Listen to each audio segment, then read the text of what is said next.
کہ جس رب کائنات نے زمین و آسمان کو پیدا فرمایا اور اس زمین پر رہنے کے لیے ہم بنی نوع بشر کو پیدا فرمایا، اور ان بشروں میں اللہ تبارک و تعالی نے بزرگی اور مرتبہ اپنے پیغمبروں اور رسولوں کو عطا فرمایا، اور ان بزرگ رسولوں اور پیغمبروں میں سب سے زیادہ بزرگی، سب سے زیادہ مرتبہ، سب سے زیادہ رتبہ اللہ تبارک و تعالی نے ہمارے آقا حضرت محمد مصطفیٰ احمد مجتبیٰ صلی اللہ علیہ وسلم کو عطا فرمایا۔ اللہ تبارک و تعالی نے حضور سید دو عالم صلی اللہ علیہ وآلہ وسلم کو رات کے کچھ حصے میں ایک سیر کرائی، اور اس کے بعد جنتوں کی طرف اللہ تعالیٰ نے حضور علیہ السلام کو عروج عطا فرمایا، حضور کو عروج عطا فرمایا۔ اب دنیا والے کہتے ہیں کہ یہ کس طرح ممکن ہے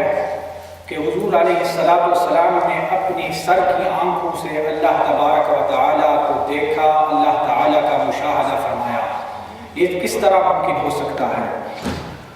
رات کو ہم سوتے ہیں اور سونے کے وقت حضور علیہ السلام ایک دعا ارشاد فرمایا کرتے تھے، اور وہ دعا یہ ہے: اللہم ان ارسلتہا فاحفظہا وان اخذتہا فرحمہا۔ رات کو سوتے وقت حضور کی یہ دعا تھی کہ اے اللہ، اگر تو نے میری روح کو لے لیا تو اس پر رحم فرما، اور اگر تو نے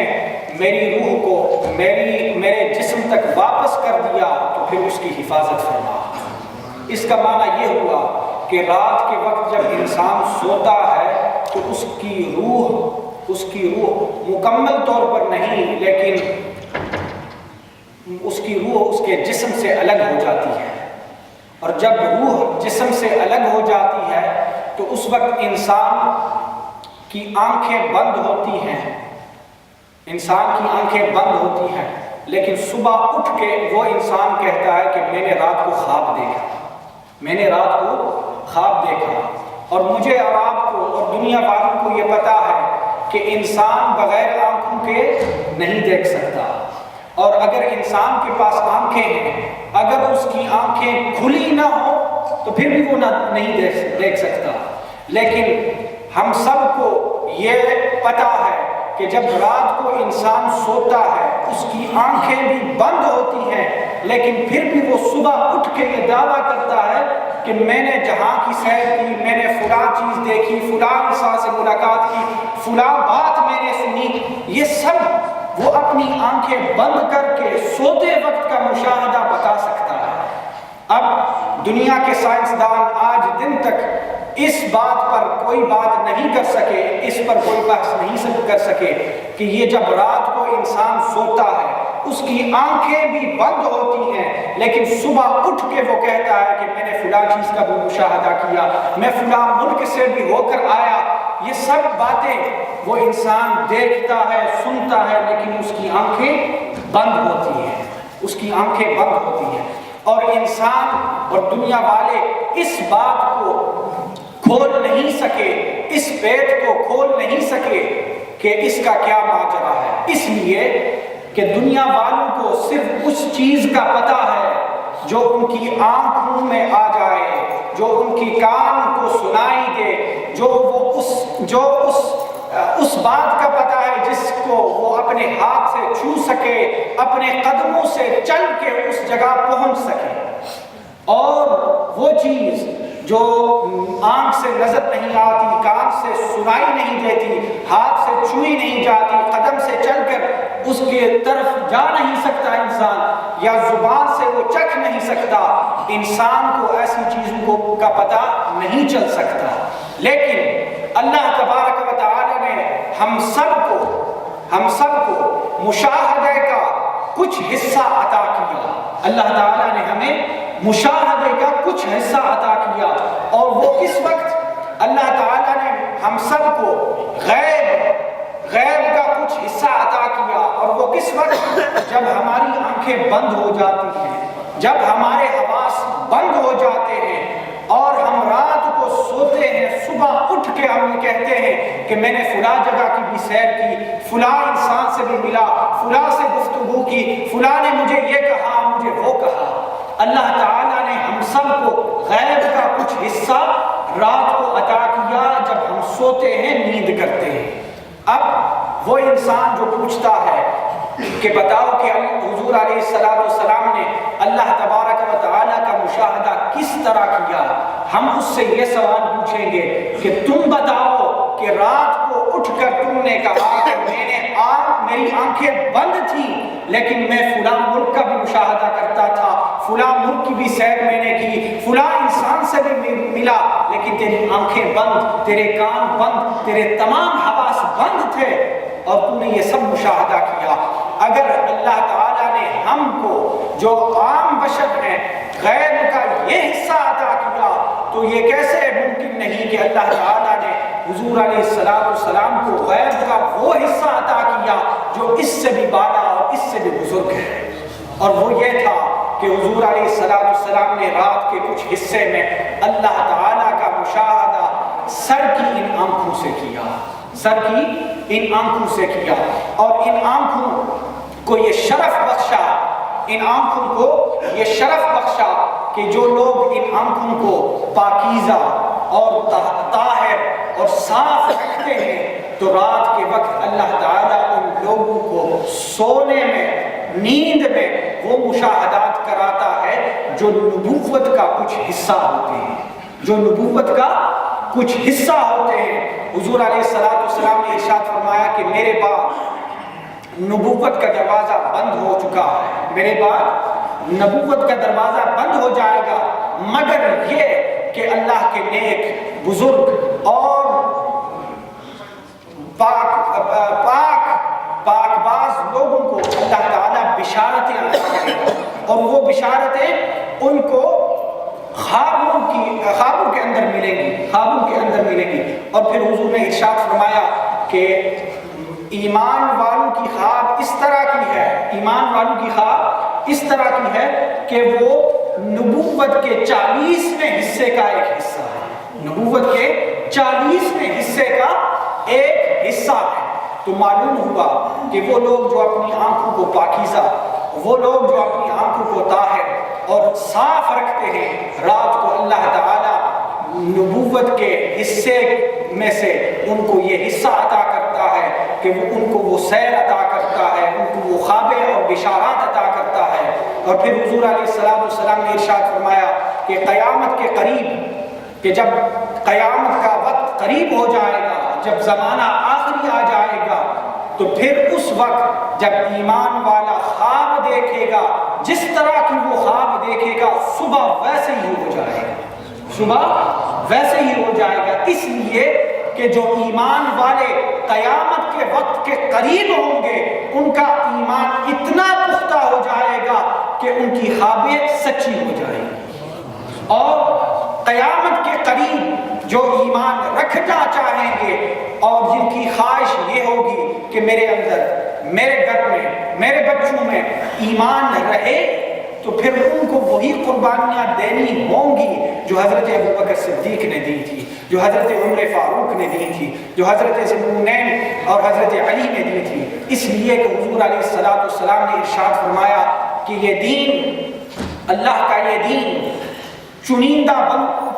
بندوں میں شروع ہوا تھا، کچھ چنے ہوئے لوگوں کے اندر یہ شروع ہوا تھا، اور پھر یہ پھیلتا گیا اتنا کہ دنیا والوں میں پھیل گیا، اور جب اس دین کی انتہا ہوگی پھر اسی طرح انتہا ہوگی جس طرح وہ شروع ہوا تھا، یعنی کہ آخری زمانے میں ایمان صرف انہی لوگوں کے دلوں میں رہے گا جو لوگ ان صحابہ کرام کی طرح اپنے گھر والوں کے لیے، اپنے بچوں کے لیے اور اس دین کی حفاظت کے لیے قربانیاں دیں گے۔ اللہ تبارک و تعالی ہم سب کو اس دین پر استقامت عطا فرمائے۔ اللہ تعالی ہم سب کو اپنی پاکیزگی اور اپنے گھر والوں اور ہم اپنے علاقوں اور اپنے بچوں کی پاکیزگی کی فکر کرنے کی توفیق عطا فرمائے، کیونکہ یہ وہ زمانہ آ گیا ہے کہ ہر بچے کے ہاتھ میں موبائل ہے، اور ہر بچے کے موبائل پر انٹرنیٹ ہے، اور ہر بچے کے موبائل کے انٹرنیٹ پر گندگی اور فحاشت کی انتہا ہو گئی ہے۔ گندگی اور فحاشت کی انتہا ہو گئی ہے۔ لوگ کہتے ہیں کہ میرا بچہ بہت اچھا ہے، مجھے تنگ نہیں کرتا، پورا دن اپنے کمرے میں بیٹھا رہتا ہے۔ میں پوچھتا ہوں وہ اپنے کمرے میں کیا کرتا ہے؟ کہتے ہیں کہ کمپیوٹر پر بیٹھا رہتا ہے۔ یہ ماں باپ کو یہ نہیں پتا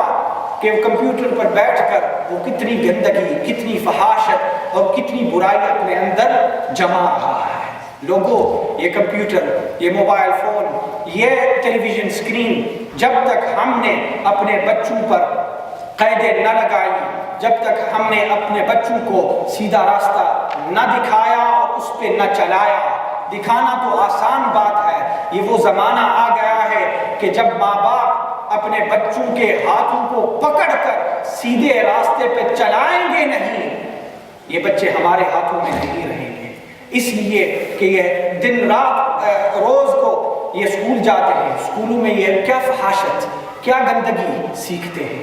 کیا فحاشت اور کیا گندگی سیکھتے ہیں۔ آج صبح کے وقت میری کلاس تھی، میں نے بچوں سے پوچھا کہ آپ جب مسجد میں آئیں گے تو ممبر شریف پر کیا سننا چاہیں گے، کیا سننا چاہیں گے؟ تو انہوں نے کہا کہ ہمیں بتاؤ کہ فیس بک کی کیا خرابیاں ہیں، اس کی کیا خامیاں ہیں، اور یہ ہمارے دین کے لیے کتنا خطرناک ہے، کتنا خطرناک ہے۔ میں نے پھر ان کو بتایا کلاس میں، اور وہ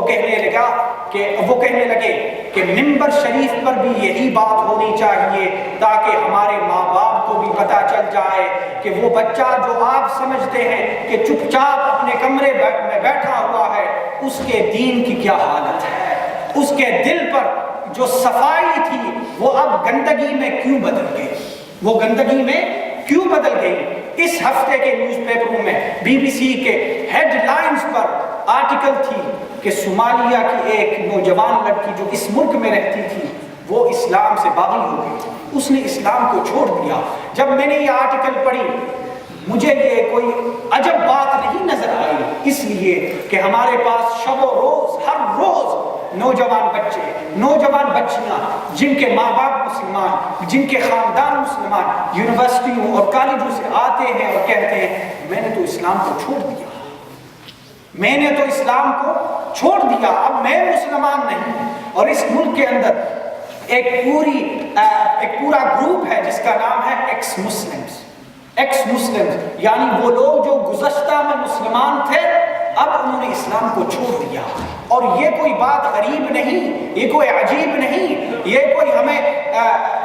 کوئی نئی بات نہیں۔ اب جو پھیل رہا ہے اس ملک میں، اب یہ ہو رہا ہے کہ ہمارے بچوں، جو بچے اسکولوں میں جاتے ہیں، کالجوں میں جاتے ہیں، یونیورسٹیوں میں جاتے ہیں، اگر ان کے ماں باپ نے ان کے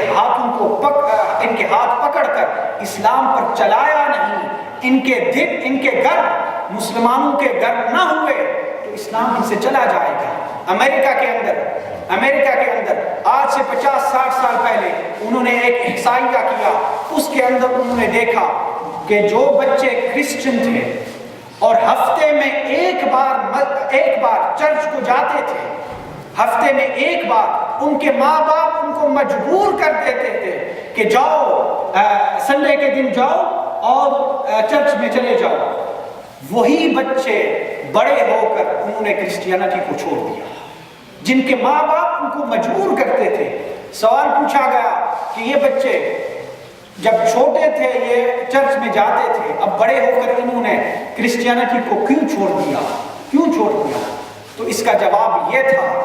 ان کے ماں باپ ان کو فورس کرتے تھے، مجبور کرتے تھے کہ جاؤ چرچ میں، لیکن کبھی ان کے ماں باپ نے وہی چرچ کا ماحول اپنے گھروں میں نہیں رکھا۔ لوگوں، کیا یہی حالت ہماری ہے کہ بچوں کو کہتے ہیں کہ چلے جاؤ مسجد میں، مجبور کرتے ہیں، اتنا کہ وہ بچے نہیں آنا چاہتے، اتنا کہ وہ بچے پارکوں میں کھیلتے رہتے ہیں اور پھر شام کو گھر چلے جاتے ہیں۔ ہم اپنے بچوں کو مجبور کرتے ہیں کہ چلے جاؤ مسجد، اور وہ سمجھتے ہیں کہ مسجد اس میں کوئی ڈر ہوگا، اس میں کوئی خوف ہوگا، مولوی صاحب ہمیں ماریں گے، ہم سے باتیں کریں گے، اور گھروں میں ہمارے اسلام کی کوئی جگہ نہیں۔ وہ بچے جب گھر کو آئیں گے، اسلام سے خالی گھر جب دیکھیں گے، وہی بچے جب بڑے ہوں گے اس بات کو اختیار کریں گے وہ جو ان کے گھروں سے ملی تھی. مسجد کو نہیں اختیار کریں گے, اس بات کو اختیار کریں گے جو بات ان کو اپنے گھروں سے ملی تھی. اور گھروں سے کیا ملا تھا؟ اسلام تھا کہ ملنا تھا. لوگوں, اگر ہم نے اپنے بچوں کو اسلام سے محبت نہ کرائیں گے, اور اسلام سے محبت کس طرح کرائیں گے؟ ہمارے گھروں میں اگر 5 وقت نمازیں نہ پڑھی جائیں گی, ہمارے گھروں میں صبح و شام ٹیلی ویژن لگا رہے گا, اگر ہم نے اپنے بچوں کو چھٹی کے وقت, چھٹی کے دنوں خود مسجد میں نہ لے کر آئے اور ان کو مجبور کیا کہ تم چلے جاؤ میں یہیں بیٹھوں گا, وہ بچے جوان ہو کر, بڑے ہو کر ان میں اسلام نہیں رہے گا, اسلام نہیں رہے گا. اے ایمان والو, اپنے ایمان کی حفاظت کرو. اللہ تبارک و تعالی نے ارشاد فرمایا, یا ایھا الذین آمنوا قوا انفسکم واہلیکم نارا. اے ایمان والو, اپنے آپ کو اور اپنے گھر والوں کو جہنم کی آگ سے بچاؤ. اور جہنم کی آگ سے بچنا کوئی بچوں کا کھیل نہیں, یہ ان لوگوں کا کام ہے جو اپنے دین کے لیے ہر چیز کو قربان کر دیں گے. اپنے دین کے لیے صبح کے وقت الصلاۃ خیر من النوم کی صدا سننے کے لیے اپنی نیند کو قربان کریں گے. شام کے وقت کام سے واپس آ کر اپنے بچے کی انگلی پکڑ کر مسجد میں لائیں گے اور کہیں گے یہاں ہم کو سکون ملتا ہے, یہاں ہم کو اطمینان ملتا ہے. اگر ماں باپ کو مسجد میں نہ اطمینان ملا, ان بچوں کو کب سے مسجد میں اطمینان ملے گا؟ اے ایمان والو, اللہ تبارک و تعالی نے ہم سب کو دنیا اور آخرت کا سب سے بڑا خزانہ عطا کر دیا. اگر ہم نے اس خزانے کی حفاظت نہ کی, اگر ہم نے اس خزانے کو صاف اور پاک نہ رکھا, تو وہ خزانہ ہم سے چھینا جائے گا. شیطان اور دنیا کی لالچیں ہم سے وہ خزانہ لے لیں گی. اللہ تبارک و تعالی ہم سب کے ایمان کی حفاظت فرمائے. اللہ تبارک و تعالی ہمارے بچوں اور ہمارے گھر والوں کے ایمان کی حفاظت فرمائے.